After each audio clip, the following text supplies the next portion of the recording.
Hello বন্ধুরা, আবার চলে এলাম তোমাদের মাঝে টুম্পা ভুলাগার নতুন একটি গল্প নিয়ে। তো বেশি কথা না বলে গল্পটা শুরু করা যাক।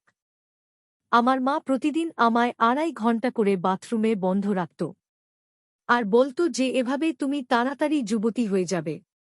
আজকের গল্পটি অনেক গরম হতে পারে, তাই দয়া করে বাচ্চারা এই ভিডিওটি দেখবেন না আর মুরব্বীরা দূরে থাকবেন। তো গল্পে যাওয়া যাক। আমার মা ছিল অনেক বয়স্ক। সে আমার বিয়ে নিয়ে চিন্তায় থাকত। যখন কিনা আমি ছিলাম 12 বছরের বাচ্চা, আমি মায়ের এই অভ্যাসটা খুব বিরক্ত হতাম। একদিন মা আমায় বাথরুমে বন্ধ করল আর আমি কোনো রকমের ছোট জানালা দিয়ে বের হয়ে গেলাম। বের হওয়ার পর দেখি সামনে মা কাকার সঙ্গে। আজ এই ব্যাপারটার প্রায় 1 সপ্তাহ হতে চলল। মা রোজ আমার বাথরুমে বন্ধ রাখত আর আমি বাইরে যাতে বের হয়ে না যায় তার জন্য বাইরে থেকে দরজা তালা দিত। আমি ভীষণ ভয় পেতাম আর ভিতরে বসে থাকতাম। কিন্তু এর মাঝেই মায়ের ঘরে বাসন পড়ার আওয়াজ হতো, আর কারো কথা বলার আওয়াজ পেতাম বা কখনো অন্য কারো। আমি বারবার মাকে বলতাম যে আমায় যেন বাথরুম থেকে বাইরে বের করে দেয়, কিন্তু যেন আমার মা ঘরে থাকত না, উধাও হয়ে যেত। মা বলতো, যদি তুমি এই কথা বাবাকে বলেছ তাহলে আমার থেকে আর কেউ খারাপ হবে না। একদিন আমি আমার বন্ধুর বাড়িতে একটা বাজে সিনেমা দেখি যেখানে বাজে সিন ছিল। তখন আমি বন্ধুকে বললাম, এই রকম আওয়াজ ঘরেও শুনতে পাই। যখন মা আমায় বাথরুমে বন্ধ করে দেয়, আমার বন্ধু আমার থেকে 5 বছরের বড় ছিল। সে আমাকে কিছু কথা বোঝাল আর বলল, তোমায় জানতে হবে যে তোমার মা বাইরে কি করেন, না হলে তোমার মা বাবা আলাদা হয়ে যাবে আর খুব খারাপ হবে। আমি 12 বছরের ছিলাম। আমায় এতটা বুদ্ধি ছিল না, কিন্তু আমি বুঝতে পারতাম। আমি ভীষণ রোগা ছিলাম, আর সেজন্যই একদিন বাথরুমে ছোট জানলা দিয়ে আমি বাইরে বেরিয়ে আসলাম। আর বাইরের দৃশ্য দেখে আমার পায়ের তলা থেকে মাটি সরে গেল।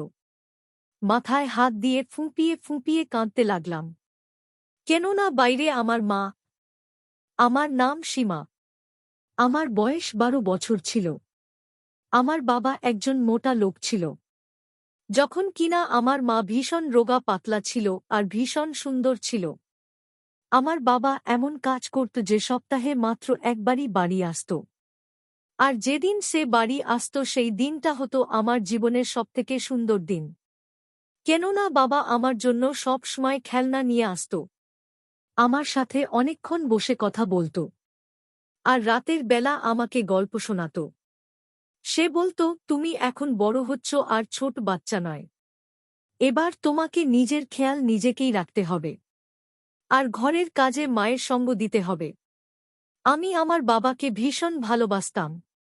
আমি আমার মায়ের থেকে বেশি বাবাকে ভালোবাসতাম, কেননা সে আমাদের সাথে খুব বেশি থাকত না, আর মাঝে মাঝে বাড়ি আসত।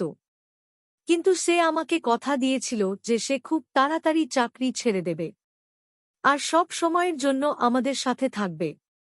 কিন্তু একটা বিষয় ভীষণ অদ্ভুত ছিল, যখন আমার বাবা ঘরে আসত তখন আমার মায়ের মন খারাপ হয়ে যেত, আর সে অল্প কথাতেই আমাকে চেঁচাত। যদি আমার থেকে ভুল করে কোনো কাচের জিনিসপত্র ভেঙে যেত, আমাকে খুব বাজেভাবে মা বলত। তখন বাবা আমাকে বাঁচিয়ে দিত। একবার বাবা আমাকে জিজ্ঞাসা করল যে ও কি আগেও এরকম রেগে যেত। তখন আমি বললাম যে না, যখন তুমি ঘরে আসতো তখনই মা এরকম করে। আর এখন তো আমার মা বাবার মধ্যে ভীষণ ঝগড়া হতে লাগল। আমার বাবা যখন ঘরে আসতো তখনই আমি তাদের ঝগড়ার আওয়াজ পেতাম। কিন্তু যাবার সময় আমার বাবা আমাকে বলে যেত যে নিজের ভীষণ খেয়াল রেখো আর নিজের বাড়ির। আমার মাথার মধ্যে এই কথাটা একটা দায়িত্ব এনে দিত, আর আমি এটা ভাবতে লাগলাম যে আমাকে নিজের ঘরের খেয়াল রাখতে হবে। একদিন আমার মা কোথাও যাচ্ছিল। তখন আমি জিজ্ঞাসা করলাম, কোথায় যাচ্ছ? মা বলল, বাজারে যাচ্ছি। আমি বললাম, যাওয়ার কি দরকার, কালই তো সমস্ত জিনিস আনা হলো। আমার মা বলল, তুই কেহ আমাকে প্রশ্ন করার? আমি তোর মা, তুই আমার মানুষ। আমি বললাম, বাবা বলেছে প্রত্যেকটা ব্যাপারে নজর রাখতে। আমার মা বলল, আচ্ছা তুইও নিজের বাবার সাথে মিলে গেছিস। আমার মা আমাকে একটা থাপ্পড় মারল। আর আমি কাঁদতে লাগলাম। এরপর আমার মা চলে গেল। কিন্তু সন্ধেবেলায় আবার আমার মায়ের রকমসকম ভালোই ছিল। সে আমায় বলল, এই ধরনের কথা বলতে নেই। আমার মাথার মধ্যে এই কথাটা বসে গিয়েছিল যে আমাকে আমার বাড়ির খেয়াল রাখতে হবে। আমি আমার মাকে 2 থেকে 3 বার বারণ করেছিলাম। আর এরপর আমার মা আমাকে একটা কথা বলেছিল। আমার মা আমাকে তার কাছে বসালো আর বলল, দেখো তুমি 12 বছরের মেয়ে মাত্র। বন্ধুরা, আমি ভিডিওর মাঝখানে কিছু বলতে চাই।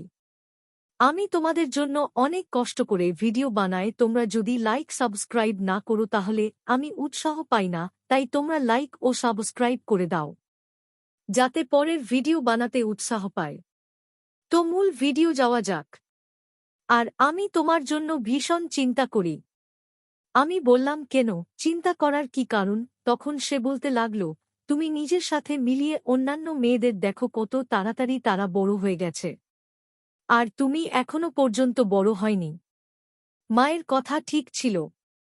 কেননা আমি দেখেছিলাম যে আমার তুলনায় সমস্ত বন্ধুরা লম্বা ছিল। তারা লম্বা অনেকটাই ছিল। কিন্তু আমার তো এটাই মনে হতো যে এটা সাধারণ ব্যাপার। কেউ উচ্চতায় ছোট বড় হতে পারে। এর মধ্যে চিন্তার কি কারণ? আমার মা বলল, চিন্তার কারণ এটাই যে তুমি যুবতী হতে পারছ না। তোমায় এতদিনে যুবতী হয়ে ওঠা উচিত ছিল। এজন্যই আমি তোমার ব্যাপারে ডাক্তারের সাথে কথা বলেছি। এজন্যই আমি যেতাম। আর তুমি আমাকে আটকাতে। আমি তোমার জন্যই তো এতদূর যেতাম, আর তুমি আমাকে আটকে প্রশ্নের পর প্রশ্ন করতে থাকতে। ডাক্তার একটা উপায় বলেছেন। আমরা কাল থেকে এটাই করব।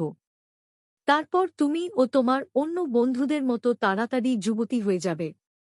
কেননা তোমায় বিরক্ত করতে হবে। বিয়ের কথা শুনে আমি অবাক হয়ে গেলাম। আমি বললাম, তুমি আমার বিয়ে এত তাড়াতাড়ি কেন দিতে চাইছ? তুমি আমাকে স্কুলে পড়তে দিলেন না। 4র্থ শ্রেণীতে পড়ার পর ঘরে বসিয়ে রাখলে, আর আমার বিয়ে করাতে চাইছে এবার। সে বলতে লাগল, যত তাড়াতাড়ি বিয়ে হবে ততই ভালো। আমি বললাম, আমি এখন বিয়ে করতে চাই না। কিন্তু মা বলল, ভাবো, তোমার একটা কাজ করতে হবে। আর এটাই তোমার জীবনের উদ্দেশ্য। আর তাহলে সেই কাজটা যত তাড়াতাড়ি হয়ে যাবে ততই তো ভালো। এখন ছোটই মনে হচ্ছে তোমায় দেখে, আর বিয়ের পর তোমার বাচ্চারাও তাড়াতাড়ি হবে। আর তারা বড় হয়ে যাবে তাড়াতাড়ি। আমি বুঝতে পারছিলাম যে মা আমার মাথা ঘোরানোর চেষ্টা করছিল। সে নিজের কথায় আমাকে রাজি করানোর চেষ্টা করেছিল। আমি জানতাম না যে আমার মা কি করতে চাইছে। আমার মা বলল, কাল থেকে আমরা একটা কাজ করব, যাতে তুমি তাড়াতাড়ি যুবতী হয়ে যেতে পারে। আর তুমি বুঝতে পারবে যে তুমি এত সুন্দর হয়ে যাবে। তোমার সমস্ত বন্ধুরা তোমায় দেখে হিংসে করবে। যেই মেয়েটা এত মিষ্টি কি করে হয়ে গেল? যখন আমাকে কাজ বোঝাল তখন আমার পায়ের তলা থেকে মাটি সরে গেল। আমি ভাবতে লাগলাম যে এটা কিভাবে সম্ভব, এটা তো ভীষণ অদ্ভুত কথা। কিন্তু মা বলল, এটা সত্যি, আর এরকমই হয়। আমি অনেক লোককে এরকম করতে দেখেছি। আমার মায়ের কথা ছিল যে আমি তোমাকে 2.5 ঘন্টার জন্য বাথরুমে বন্ধ করে দেব। তোমাকে 2.5 ঘন্টা বাথরুমে থাকতে হবে। আর তাতে তুমি খুব তাড়াতাড়ি যুবতী হয়ে যাবে। কেননা আমি তোমার বিয়ে দিতে চাই। মা বলল, আমরা কাল থেকেই কাজটি শুরু করে দেব। পরের দিন মা জলখাবার খাওয়ার পরে 11টায় বাথরুমে আমাকে বন্ধ করে দিল। তার কথা হল, 10:30টার পর তোমাকে আমি বাথরুমে বন্ধ করলাম। পুরো 12 বাজতেই আমি তোমাকে বাথরুম থেকে বের করে নেব। আমি তাকে বললাম, আমি এমনটা চাই না। আমি চাই না যুবতী হতে। আমার মতো যে সমস্ত মেয়েরা করে এরকম তারা করুক। কিন্তু আমি এ সমস্ত করতে চাই না। প্লিজ আমার সাথে এরকম করো না। আমি বিয়ে করতে চাই না। আমার ভয় লাগছে। 2.5 ঘন্টা আমি বাথরুমে কি করব? তাহলে মা তুমি আমার সাথে ভেতরে চলে এসো, তারপর আমরা দুজনে ভেতরে বসে থাকব। তখন মা বলল, আমি ভিতরে গিয়ে কি করব? আমি তো প্রথম থেকেই যুবতী ছিলাম, আর এখন তো বুড়ো হতে চলেছি। এই কাজটা শুধু তোমার জন্য জরুরি। আমি চিৎকার করতে শুরু করলাম, আমি এসব করতে চাই না। দরজায় হাত রেখে আমি দাঁড়িয়ে বললাম, দরজা বন্ধ করো না। আমার মা হঠাৎ রেগে গেল আর বলতে লাগল যে চুপ করো। আমি তোমাকে এই কথাটা বলে দিলাম, তার মানে এই নয় যে তোমার মর্জি চলবে। আমি তোমার মা, যেটা আমি বলবো সেটাই হবে। আমি চাই তুমি তাড়াতাড়ি যুবতী হয়ে যাও যাতে তোমার বিয়ে দিতে পারি। সে আমাকে ভিতরে ধাক্কা দিল আর দরজা বন্ধ করে দিল। আমি ভাবতে লাগলাম, কিন্তু সে আমাকে এভাবে কেন আটকে রাখল, আর তাও বাথরুমের মধ্যে। বাথরুমের মধ্যে সময় কাটছিল না। মনে হচ্ছিল যেন এটা 2.5 ঘন্টা না তারও বেশি সময়। আমি কয়েকবার ডাকলাম কিন্তু মা শুনল না। একবারে মা আমাকে বন্ধ করে দিল। তারপর প্রায় 6-7 মিনিট পর আমাদের ঘরের দরজায় কেউ দোস্ত দিল, আর আমি দরজা খোলার আওয়াজ পেলাম। এরপর আমি বাসনপত্র ভাঙার আওয়াজ পেলাম। কিন্তু আমি কি করে জানব যে সেখানে কি হচ্ছিল? তারপর আমি আবার মাকে ডাকলাম। তখন মায়ের আওয়াজ পেলাম। আমার মা বলল, এখন তো মাত্র 20 মিনিট হয়েছে। যখন কি না 2-2.5 ঘন্টা কেটে গিয়েছিল। যখন আমার মা দরজা খুলল তখন বিকেল হয়ে গিয়েছিল। তার মানে মা আমাকে 11টায় বন্ধ করে 4টার সময় খুলেছিল। আমি বললাম, তুমি আমার সাথে কি করে এরকম করতে পারো? পাগলের মতো কথা বলো না। এ কাজটা রোজ করতে হবে। ধৈর্য ধরো। আর খবরদার যদি এই কথাটা নিজের বাবাকে বলেছ তাহলে তোমাকে আমি জীবন্ত মেরে ফেলব। নিজের বাবাকে এই কথা একদম বলবে না। তোমার বাবা তোমাকে অনেক ভালোবাসে, তোমার বিয়ে দিতে চায় না। কিন্তু তোমার বিয়ে করার মধ্যে তোমার ভালো লুকিয়ে আছে। একদিন আমি এভাবেই বাথরুমে বন্ধ ছিলাম। আর আমি ভীষণভাবে ভয় পেতে লাগলাম। এত বাজেভাবে যে আমি অজ্ঞান হয়ে গেলাম। আমি দরজা পেটানো শুরু করলাম। তখনই কেউ একজন বাড়ির দরজা খুলল। আমি অজ্ঞান হয়ে গিয়েছিলাম। এরপর আমি দেখলাম যে আমার বাবা আমাকে আঁকড়ে ধরেছিল। আমি মেডিকেলে ছিলাম। ডাক্তার বলল, বাচ্চাটা অনেকক্ষণ পর্যন্ত জল না পেয়ে অজ্ঞান হয়ে গেছে। ও ভীষণভাবে ভয় পেয়ে গেছে। আমার বাবা আমাকে ঘরে আনল। আমার মা অনেক বেশি চিন্তায় ছিল। যখন আমার শরীর একটু ঠিক হলো তখন আমার বাবা আমাকে বলল, কি হয়েছিল তোমার? তুমি বাথরুমের ভেতরে বন্ধ হয়ে গেলে কি করে? আমি মায়ের দিকে তাকালাম। তখন মা আমাকে ইশারা করল যে খবরদার কিছু বলার দরকার নেই। বাবার থেকে বেশি মাকে ভয় পেতাম আমি। আমি বললাম, কিছু হয়নি। দরজা বোধহয় আটকে গিয়েছিল, তাই আমি বাথরুমে বন্ধ হয়ে গিয়েছিলাম। এজন্য আমি ভয় পেয়ে গিয়েছিলাম। আর এজন্যই আমি অজ্ঞান হয়ে গেছিলাম। বাবা বলল, চলো ঠিক আছে, নিজের অনেক খেয়াল রাখবে। আর আমি তোমাকে কথা দিচ্ছি যে এরকম আর কিছু হবে না। তুমি আর চিন্তা করো না, তুমি আরাম করো। এরপর বাবা চলে গেল, কিন্তু আমার মায়ের সাথে তার ঝগড়া হলো। সে বলল, মেয়ে বাথরুমের মধ্যে ফেঁসে গিয়েছিল। আর তুমি বাড়িতে ছিলে না। আমি যখন ঘরে আসলাম তখন ঘরের দরজা খোলা ছিল। কি করছিলে তুমি? আমি এজন্যই সবকিছু ছেড়ে যাই যে তোমার দায়িত্ব থাকে। আমি যদি আরও একটু দেরিতে আসতাম তাহলে ভাবো যে কি হয়ে যেত। ও ভিতরেই তো অজ্ঞান হয়ে পড়ে থাকত। আর ওর ব্লাড প্রেশার একেবারে কমে যেত। আর বড় কিছু হতে পারত। একটাই তো বাচ্চা, আর তুমি তাও খেয়াল রাখতে পারো না।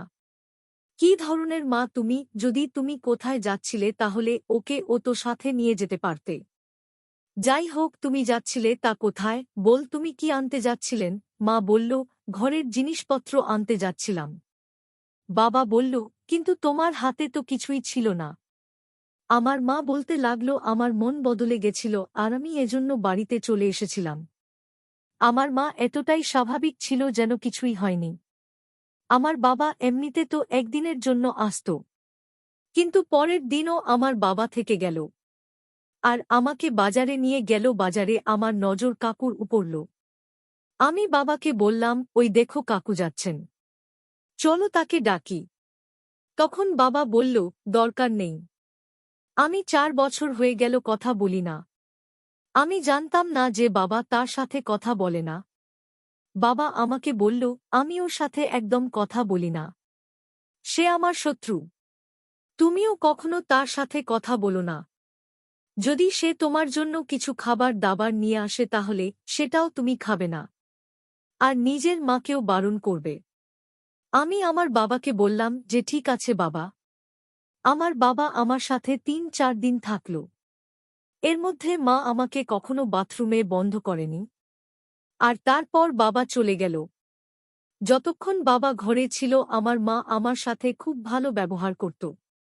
আমি ভাবলাম যে এরপর হয়তো সে এরকম কান কারখানা করবে না। কিন্তু বাবা যে চলে গেল পরের দিন মা আবার আমাকে বাথরুমে বন্ধ করে দিল। এবার তো আমার খুব ভয় লাগতে লাগল। কেননা ডাক্তার বলেছিল যে আরেকটু দেরি হয়ে গেলে আমার সাথে অনেক কিছুই ঘটতে পারত। আমি মরেও যেতে পারতাম। এবার তো আমি আমার জীবনের অনেক বেশি পরোয়া করতে লাগলাম। জানি না মা কেন পরোয়া করে না।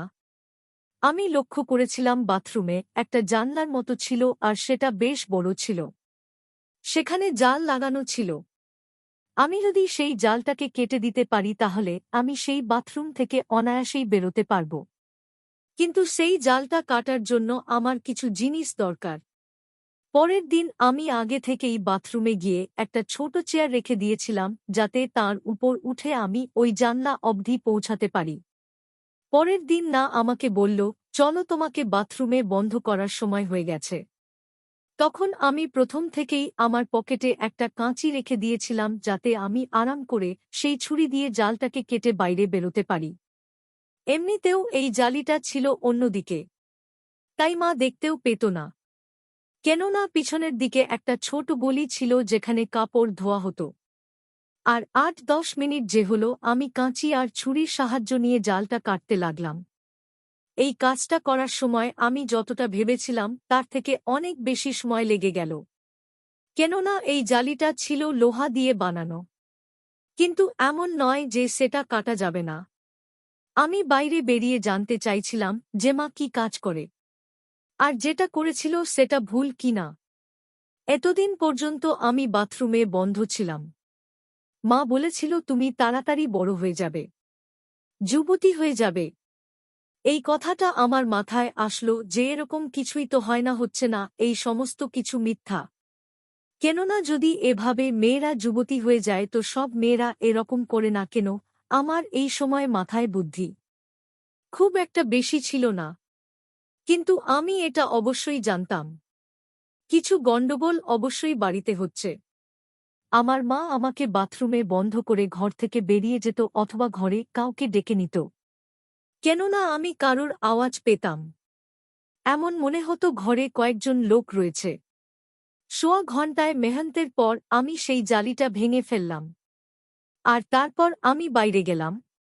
আমি অন্যদিকে চেয়ারটাকে রেখে দিয়েছিলাম যদি আমি নিজে পড়ে যাই তাহলে নিচে যাতে অবলম্বন থাকে। আমি এভাবে বাইরে বেরিয়ে এলাম। আর তাড়াতাড়ি আমার মায়ের ঘরের দিকে যেতে লাগলাম। আমার মনে হল ঘরে কেউ রয়েছে। এখন আমি মায়ের ঘরের কাছে চলে গেলাম। তখনই আমি খুব জোরে জোরে হাসির আওয়াজ পেতে লাগলাম, যেন কেউ তার কোনো প্রশংসা করছে আর সে লজ্জা পাচ্ছে। আমি যখন এগিয়ে গেলাম তখন জানলার কাছে আমি দাঁড়িয়ে গেলাম। তারপর আমি জানলা দিয়ে ভেতরে উঁকি মারলাম। তখন আমার পায়ের তলার মাটি সরে গেল। আমার মায়ের সাথে সেই কাকু বসেছিল। আর আমি এই দৃশ্য দেখতে পাচ্ছিলাম না। আমি কাঁদতে কাঁদতে পালিয়ে গেলাম। এত জোরে পালাতে লাগলাম যে জানি না যে আমি কোথায় গিয়ে পৌঁছাব। আর রাস্তা ভুলে গেলাম। একটা দোকানে গিয়ে বাবাকে ফোন করলাম। আর বললাম আমি জানি না। আমি দৌড়াতে দৌড়াতে কোথায় চলে এসেছি। দাদা অনেক চিন্তায় পড়ে গেল। আমি বাবাকে বললাম যে তুমি তাড়াতাড়ি এসো, অনেক বাজে কিছু হচ্ছে। আমার বাবা অনেক চিন্তায় পড়ে গেল। সে বলল যে কাল পর্যন্ত আমি পৌঁছে যাব। এখন তুমি বাড়ি যাও। আমি বললাম যে আমি আর ফেরত যাব না বাড়িতে। না হলে আমার মা প্রাণে মেরে দেবে। বাবা আমাকে বোঝাল যে তার বন্ধুর বাড়ি যেন যাই আমি। সেখানে গিয়ে বাবা তার বন্ধুর সাথে বাবার কথা বলাতে বলল। আমি এরকম তাই করলাম। বাবার সাথে কাকুর কিছু কথা হলো। আর বাবা আমার সাথে খুব আরাম করে কথা বলল আর বলল আমি আসছি। বাবা পরের দিন সকাল সকাল তার বন্ধু বাড়িতে পৌঁছে গেল। রাতের বেলা আমি তার বন্ধু বাড়িতেই ছিলাম। ওরা আমার অনেক খেয়াল রাখল। আমার মা যখন এদের কাছে আমায় খুঁজতে আসলো তখন তারা বলল যে আমি এখানে আসিনি। আমার মা আমাকে খুঁজছিল। কেননা আমার মা জানতে পেরে গিয়েছিল যে আমি তাদেরকে দেখে নিয়েছিলাম। ভেঙে যাওয়া জালি দেখে সে বুঝে গিয়েছিল। সেজন্যই তো আমায় পিছনে লেগেছিল। যখন আমি সকালবেলা সমস্ত কথা বাবাকে বললাম তখন কথা শেষ হওয়ার আগে সে আমার মুখে হাত রেখে দিল। আর বাবার চোখের জল বেরিয়ে গেল। বোধহয় আমি আমার বয়সের থেকে বড় কথা বলছিলাম। কিছু এমন বলে দিয়েছিলাম যেটা ভেবে বাবা ভীষণ চিন্তায় পড়ে গেল। তোমাকে আমি 7 দিন পরে নিতে আসব, বাবা বলেছিল আমাকে। সেরকমই 7 দিন পরে সে নিতে এসেছিল। আর আমি আমাদের ঘরে ফেরত চলে গেলাম।